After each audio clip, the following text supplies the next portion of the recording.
Donc, je suis le Dr Fassili Kamara, je suis ancien directeur national adjoint de la santé familiale et de la nutrition au ministère de la Santé et de l'Hygiène publique.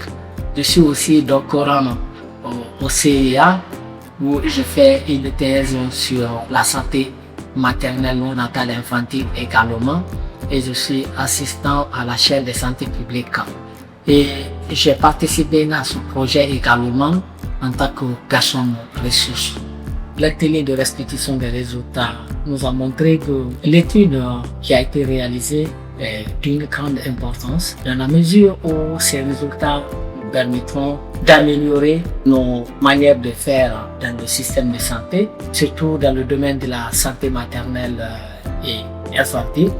Les résultats de 3 études nous ont été présentés. Les résultats de l'accessibilité ont montré que malgré ce qu'on pense du milieu urbain, la situation elle est différente dans la réalité. Parce que d'habitude, quand nous parlons de l'accessibilité, on se focalisait sur les zones rurales.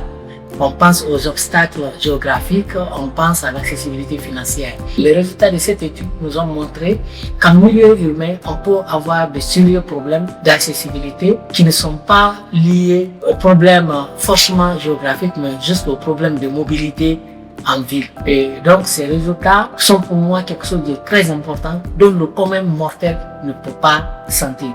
Donc si nos autorités se réfèrent à ces résultats et les incluent dans leur planification, ça peut aider à améliorer l'accessibilité aux soins, surtout maternels et infantiles, dans la ville de Conakry, mais comme dans les autres grandes villes de la Guinée également.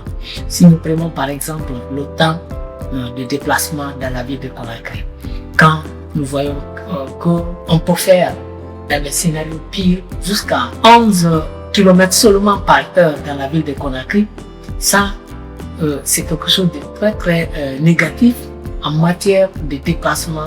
Dans le cas de transfert d'une femme en situation d'urgence, ça c'est une situation très dangereuse parce que la femme peut développer toutes les complications avant d'arriver au point de prestation de service. Le deuxième résultat qui portait sur la référence.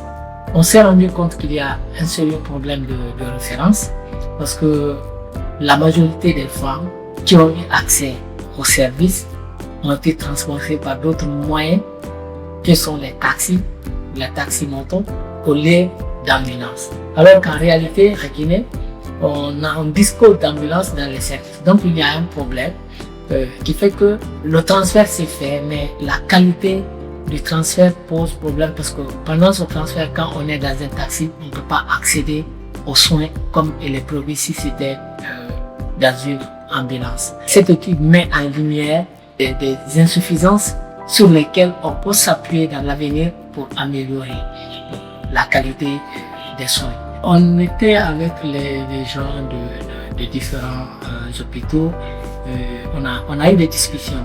Mais ce que j'ai noté, c'est que quand on aborde par exemple la référence, je me rends compte qu'en regardant les résultats de l'étude, que la référence, ça se fait, mais ça souffre des problèmes parce qu'il y a un problème de communication. La référence se fait spontanément, mais il n'y a pas un mécanisme en place qui est derrière ça, qui motive et qui facilite la réalisation de références et de contre-références. Donc la communication entre les différents services pose problème, ça ne fonctionne pas normalement, alors que dans un système de santé, il y a une sorte de hiérarchisation entre les structures et ces différents niveaux de hiérarchisation devaient communiquer entre eux pour faciliter le fonctionnement parce que chaque niveau a un rôle bien précis qu'il doit accomplir. En fait, ce que nous envisageons est que les femmes, les enfants de la Guinée, partout où se trouvent, aient accès à des soins de qualité acceptable à un coût abordable afin d'améliorer leurs conditions de vie. C'est ça vraiment notre souhait. Et ça, par tous les petits fous, nous devons vraiment arriver à ça.